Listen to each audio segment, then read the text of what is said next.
I went to a parent-teacher meeting for my son. There, I ran into my husband, who was on a business trip. He was holding a little girl. We've been married for 5 years and we only have a 4-year-old son. The teacher called out, "Lucy's dad, your seat is over here."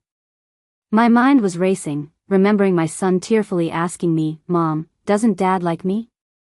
Why hasn't he ever held me?" Alex is 4 now, and Steven has never held him. I really thought Steven just didn't like kids. When I married Steven and got pregnant, I quit my high-paying job to focus on being a full-time mom. Steven had promised me, "Vivian, I'll make you happy for the rest of your life." Worried I'd be stressed, he hired a nanny. But once Alex was born, he fired her, saying she wasn't efficient. He convinced me of this while I was still recovering after childbirth. Not long after, my mom came to help me out. Steven had to travel for work for 4 months, and it made sense with his programmer job. I didn't suspect anything. That was probably when this all started. I calmly stepped back to make room for him when Steven tried to grab my hand. We missed the connection, just like with our 5-year marriage. The teacher, thinking Steven was interested in me, introduced me. "This parent's son, Alex, is also at our kindergarten. He'll be moving up soon." The teacher greeted us with a bright smile and a clear voice. Perhaps I should be thankful I didn't bring Alex today. If he saw his dad holding another child, he'd be heartbroken. Steven rarely asks about Alex, not even knowing where he goes to school. I've handled everything since Alex started preschool at 3. Steven never inquired. I thought it was because he was busy with work. Now I see he had other distractions. Steven's face turned pale, and he didn't dare speak. Lucy clung to him, asking, "Daddy, do you know this pretty lady?" Steven handed Lucy to the teacher. "Go play with the kids for a bit." The teacher sensed the tension and quickly nodded, "Lucy, come play with the others." When it was just Steven and me, we locked eyes. I spoke first, "Steven, let's get a divorce." Steven tried to grab my hand, "Let me explain." I stepped aside, "Explain what?" I lowered my voice, "Steven, you can't have it both ways. Or are you going to tell me she's not your daughter, even when she calls you Dad?" Steven was speechless. He never cared for Alex, but I still said, "Alex isn't here today. Go play with your daughter. About the divorce, you can tell your parents yourself." Steven's eyes welled up. "Do we have to end it like this?" I sneered, "Did you have to have a kid outside?" I can't understand how he could abandon Alex.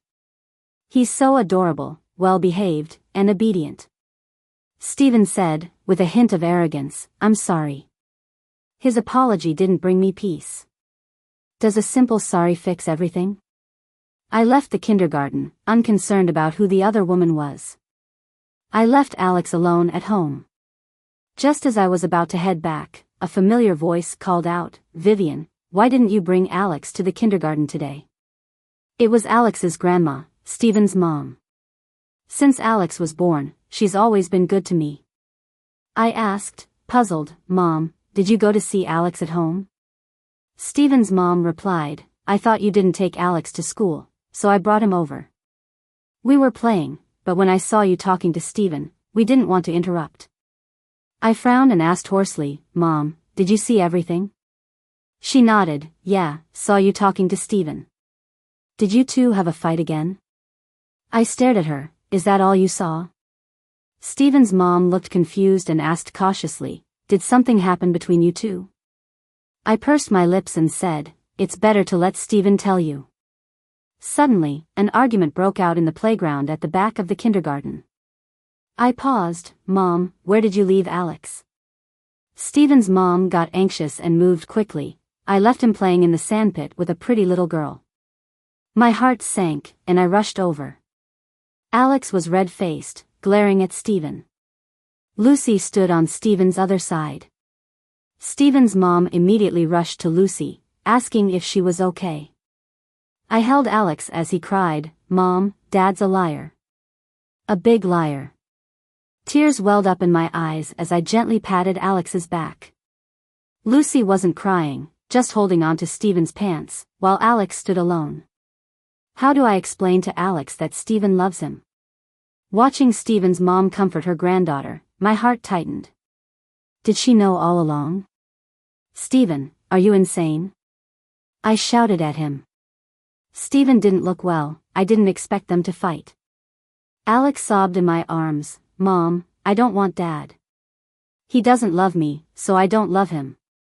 I stroked Alex's back, saying, all right, we don't need him. Stephen's mom stopped me, Vivian, where are you taking Alex? Alex is her only precious grandson. Stephen might not care, but she does. I can't shake the feeling that Stephen's mom knew everything, perhaps even set this up. How else could it be such a coincidence? I coldly said, Mom, you pamper your son and neglect mine, letting him have a child with another woman and still hope for him and Alex to bond? Do you think I'm your family's unpaid nanny? With those words, most of the kids and parents in the kindergarten heard it. Stephen's mom tried to defend herself. I shot back coldly, how am I supposed to accept this? My son is 4, and there's a 3-year-old half-sister. Since the day my son was born, his father hasn't even looked at him directly. How can you expect me to understand? It's ridiculous, right? Always saying that her son made the same mistakes all men do. I used to think Stephen would accept Alex, but now I see I was wrong. I never imagined Stephen's mom would one day kneel to me. She begged me to let her take Alex's bone marrow. As a mother, she wanted me to agree to let my 4-year-old's bone marrow be taken. To save her husband.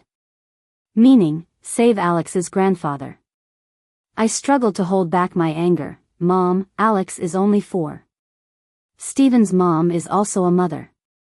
I don't get how she can be so heartless. Kids are innocent. Back home, it was past midnight before Stephen showed up, after I got Alex to sleep. I walked out of the kids' room and saw Stephen sitting there, all proper. As I got closer, a faint smell of alcohol hit me, and I sat across from him. The first thing Stephen says is, I'm sorry. I just stared at this person I've loved for so long. For him, I gave up everything. But to him, it seems I'm not worth the same. Stephen casually added, I talked to the doctor. Alex is a suitable candidate for a bone marrow transplant. I didn't respond. Stephen kept playing the emotional card, Vivian, I'm my dad's only son.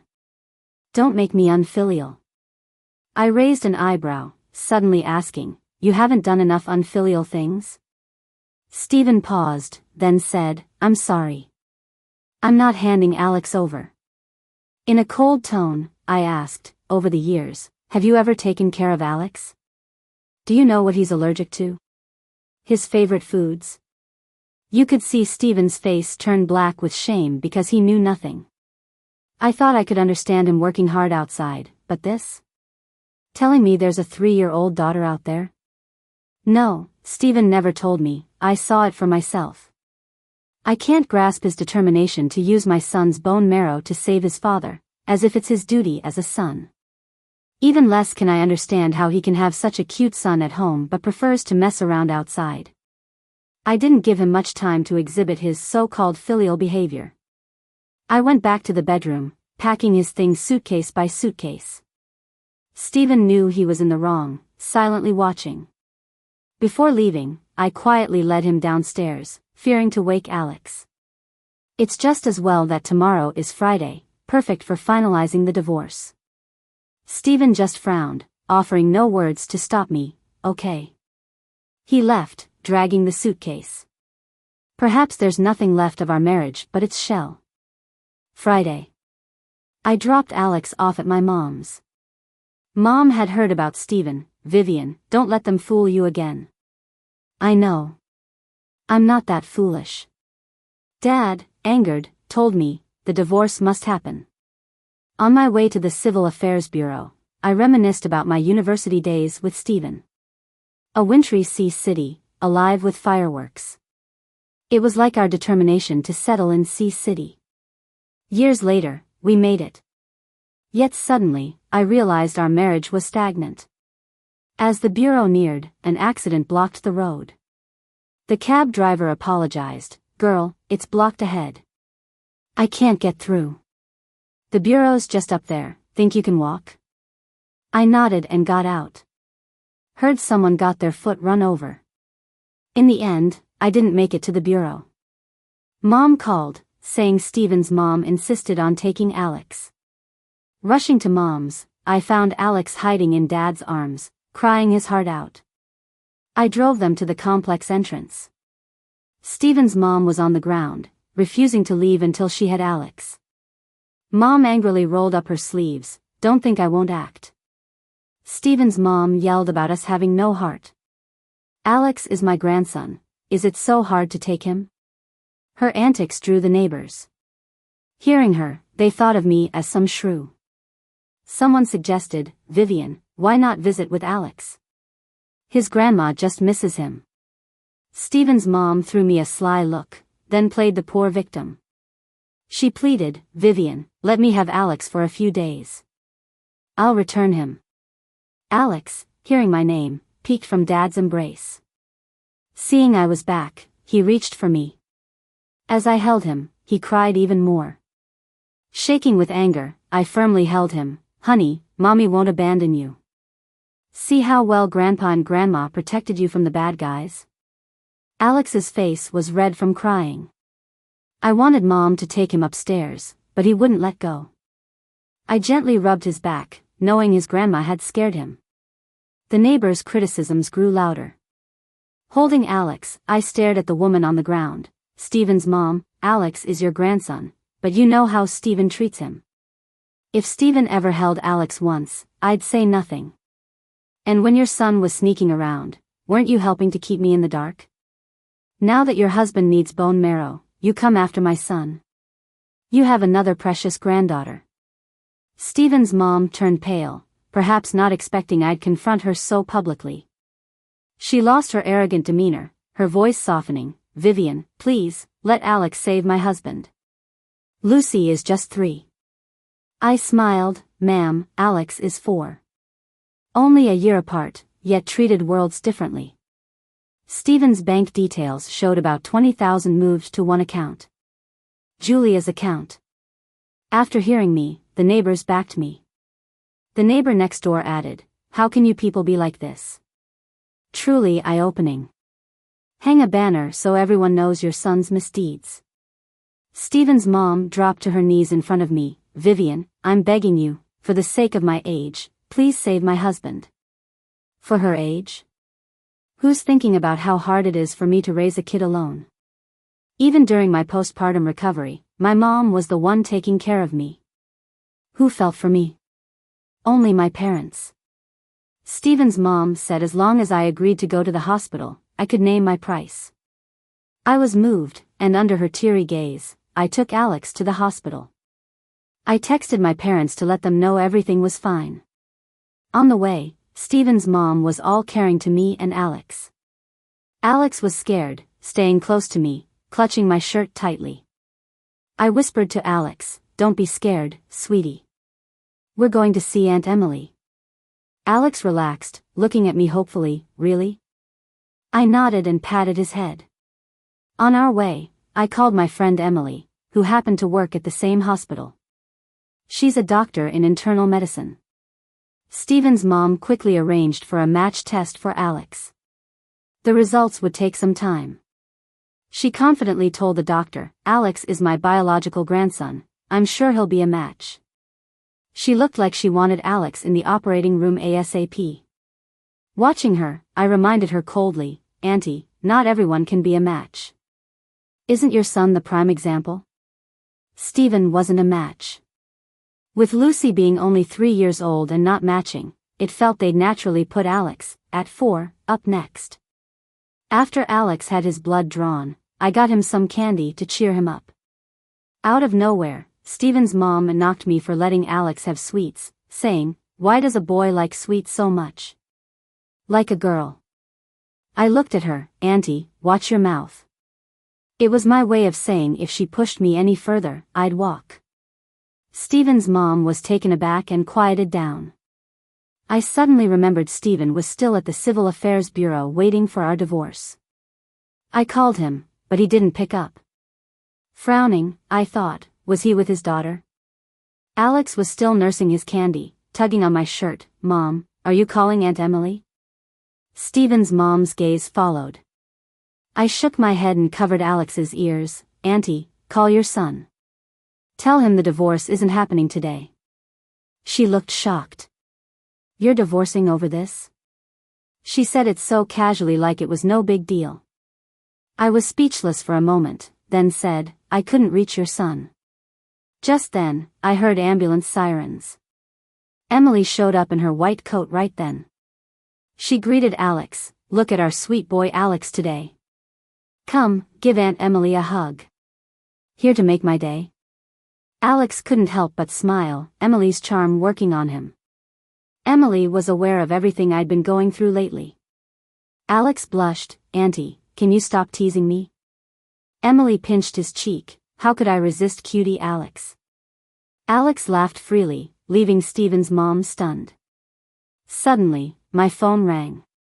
It was Stephen calling. I answered, greeted by blaring ambulance noises. Emily quickly moved away with Alex. In the hallway, were just me and Stephen's mom. The voice on the line asked, Family of patient Stephen? Stephen had been in a car accident and was undergoing emergency surgery at the hospital we were at. Stephen's mom nearly fell, her legs giving out. We found the operating room quickly. 3 hours later, the surgery doors opened. A nurse stepped out with some papers. Who's the patient's family? Stephen's mom rushed ahead. Me. Doctor, please save my son. The nurse handed over the paperwork. Stephen was critically injured with his left leg crushed. Amputation was necessary for survival. If you don't amputate, the nurse warned, leaving the rest unsaid. Panicking, Stephen's mom signed, gripping the nurse's hand tightly. Please, save my son. I pulled her back. Let them work, or he might die on the table. Hearing this, even the nurse gave me a look before returning to the operation. Alex's bone marrow results came back not matching. Overwhelmed, Stephen's mom fainted. 3 days later, Stephen woke up, struggling to accept his new reality. With his father passing due to lack of a suitable marrow donation, Stephen was downcast. It was convenient to put him and his mom in the same room for company. I intended to hire help for them, but then I bumped into Lucy's mom, Julia, outside. Julia and I went to college together. Outside the room, she said, Vivian, you've worked hard. Her words felt strange. I shrugged, acting indifferent. Stephen and I aren't divorced yet. Eager, aren't we? She smiled, pushing Lucy to me. It's not me, it's my daughter missing her dad. Transparent, she continued, Vivian, let it go. Stephen loves me. Her words sank in slowly. I raised an eyebrow. Sure, I'm letting go. Who clings to someone broke and disabled? Once Stephen was awake, I mentioned the divorce. He agreed without hesitation. Due to his cheating, Stephen had to leave with nothing. Plus, his mom had repaid me the $20,000 he gave Julia. He was committed to paying child support for Alex. Julia seemed stunned, skeptical as she entered the room. The ensuing argument between them gave me a strange sense of satisfaction. Julia knows I exist. After all, me and Stephen's love affair was the talk of the school. Stephen proposed to me at graduation, and in that moment, I thought I was the luckiest woman in the world. People like that are unforgivable. In the hospital room, I heard Julia's tearful voice. Stephen, you left all the money to them, what about me and your daughter? Stephen replied, I'll earn more in the future. Julia wasn't convinced. You're disabled now, how are you going to earn money? Then there was a loud crash, but I don't know what fell. I took Alex and left for home.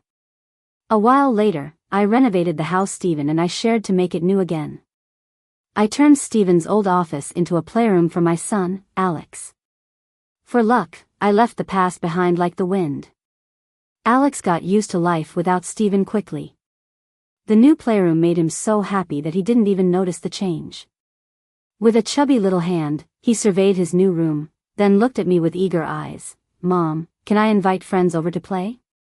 I knelt down and ruffled his hair. "Of course you can."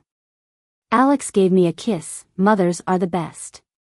He hugged me tight. "Mom, Alex is always here." I saw Steven again 6 months later. Alex was playing in the sandbox with some neighborhood kids while I was watching from a nearby bench. With cameras everywhere in the community, I wasn't too worried about Alex wandering off. The kids were deep into their play, and I didn't want to interrupt them. I picked up my tablet and started sketching designs. I had opened a fashion studio, fulfilling my college dream. Business wasn't booming, but it was enough. Occasionally, I even dipped into the luxury design world. Soon, I heard kids whispering, "Look, that man's got a limp. Mom says those people are usually lame." The kids' words were loud enough for the limping man to hear. Alex piped up, "Even if someone walks backward, it's none of our business." His voice carried a hint of anger. I glanced up and saw Alex patting the sand. They were competing to see who could build the best sandcastle. I caught Alex sneaking a look. Following his gaze, I saw Steven. After 6 months, he looked scruffier, with an unkempt beard. Steven had a backpack, probably fresh from work. At least, he was consistent about sending Alex monthly support funds. Steven and I hadn't spoken much, if at all. He transferred money to an account regularly. Steven initiated conversation. His voice was hoarse. "Vivian, long time, no see." I politely replied, "Steven, long time, no see." He raised an eyebrow. "How have you been?" I nodded. "Pretty good. How about you?" "I heard you got married." "Congrats. Your mom must be helping you with your daughter, right?" Steven looked at me for a long moment, then said, "My mom passed." I uttered, "I'm sorry for your loss." I genuinely hadn't expected Steven's mom to pass. Steven forced a smile. "It's karma, I guess. I'll accept it." He explained his mother couldn't handle the constant stress and Julia's arrogance, and she died heartbroken. Steven looked at me. "Vivian, I'm sorry." His apologies had been said countless times. If sorry could fix it all, we wouldn't be divorced. He told me Julia pursued him first. I sarcastically said, "Steven, it takes two, you know. We're adults. We all face the consequences of our actions." Steven rasped, "I know. If he truly knew, we wouldn't have ended up like this." His eyes were full of despair. "Vivian, do you still love me?" I didn't hesitate. I stopped a long time ago. I was curious about when he and Julia started. Steven said, "When you gave birth to Alex, I was stressed and went to a bar. Julia found me there." Surprisingly calm, I asked, "What about your mom?" When Alex turned 1, Steven's mom often visited us at our marital home. Looking back, signs were everywhere. Steven admitted his mom found out when Alex was 1. Turns out they were quite strategic. I worried Alex might get suspicious, so I told Steven to leave. But Steven asked, "Can I talk to Alex?" If not for Alex, I might have missed seeing Steven. After a silent 3 seconds, I called to Alex, waving him over. "Alex, come here." Steven was, after all, Alex's biological father. But as I turned around, Steven hobbled away, leaving only his back in the distance. Alex scratched his head. "Mom, why did you call me?" Before I could answer, he pointed to Steven's retreating figure. "Is that Dad?" A pang hit my heart. Alex knew more than I realized.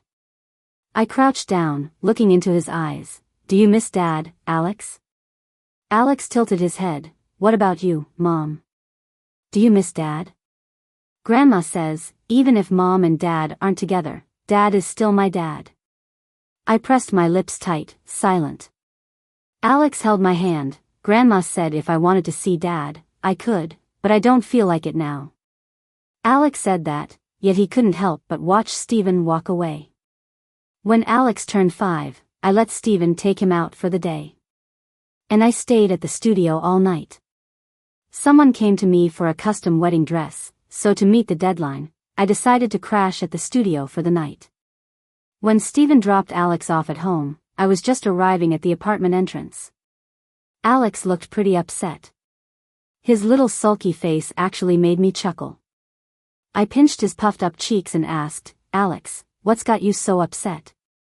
He replied with a little fierce tone, "Daddy doesn't even know how to dress me. I'm never going with him again." I couldn't help but laugh. Steven, on the other hand, was embarrassed, apologizing, saying he didn't realize the collar button was still closed. I brushed it off, saying Steven hadn't spent much time with kids before, so of course, he made mistakes with Alex. Unexpectedly, Julia was in the car too. I silently thanked my lucky stars for not asking Steven to drop Alex at the studio. Who knows how things might have blown up between them later, and Julia's temper would have made sure others got caught in the crossfire. Meanwhile, Julia glanced over in our direction, looking as impatient as ever. A few seconds later, Lucy shouted from the car, "Daddy, I'm hungry. Can we go home?" Her little hands pressed against the car window. Steven froze, looking a bit awkward. I picked Alex up and said, "Say bye to Daddy."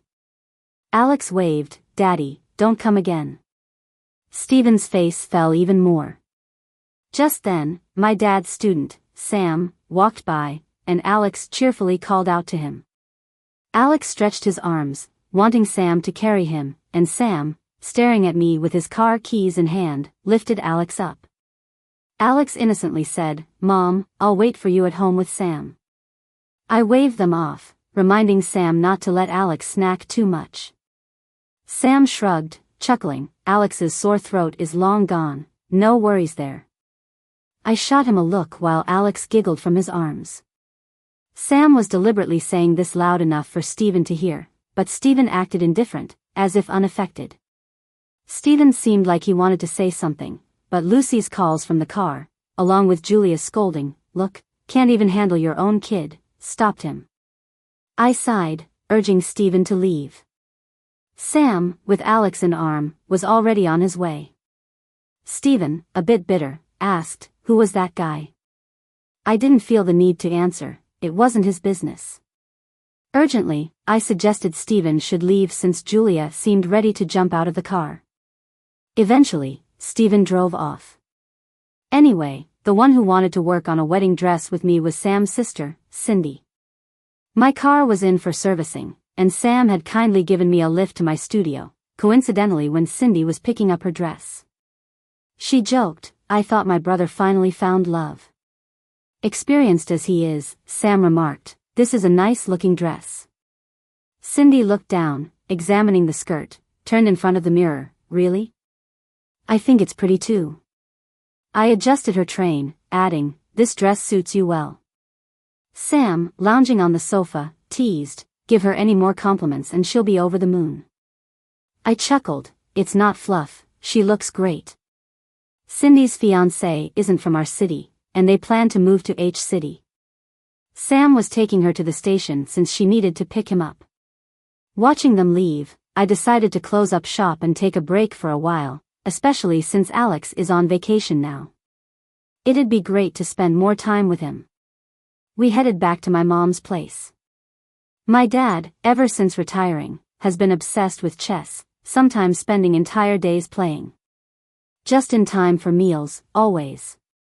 Alex was cuddled up next to him, watching the news broadcast, while I was helping Mom with the dishes. Casually, Mom asked if Steven had been in touch. After a pause, I decided to tell the truth. Mom, not holding back, warned me not to trust Steven's words. "Mom, I know." The water abruptly stopped as Mom turned off the tap, putting the cloth aside. "You say you know, but I'm worried you don't know deep down." I looked up at her exasperated. A moment later, Mom suggested, "Maybe I can introduce you to someone new." Before I could refuse, she was rambling about one of Dad's handsome, capable students. "There are so many good-looking students, how do you know he's any good?" I countered. Hearing our chatter, Dad sharply interrupted. You two can't stop bickering, can you? Grown women, isn't it enough already? Mom and I exchanged glances and burst out laughing. She just wanted to make sure I'm okay, being a single mom with Alex.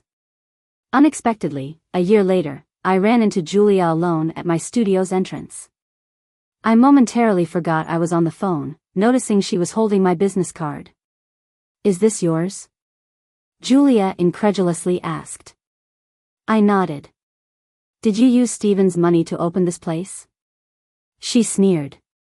I was in no mood to indulge her and said, if you could step aside, my door doesn't need trash blocking it. Julia, visibly shaking with anger, retorted, bet you didn't know I'm pregnant again. It's Steven's. She boasted, but I couldn't understand how Steven, with a monthly paycheck of just $6,000, managed to support a family while paying $2,000 in child support for Alex, covering mortgage and Lucy's costly kindergarten fees. I kindly advised her, since you're pregnant, don't wander around too much. In the first 3 months, it's easy to miscarry. Julia seemed to want to get back at Steven. Vivian, it's all because of you that Steven turned out this way. I smirked. Turned out how? I glared at her. You've got everything you wanted. Still not satisfied? The studio door clicked open. Or maybe you're just starting to be jealous of my life? Right after I said that, it was like I hit the nail on the head, and Julia angrily tried to come at me. But she didn't see the step and ended up landing right on her butt.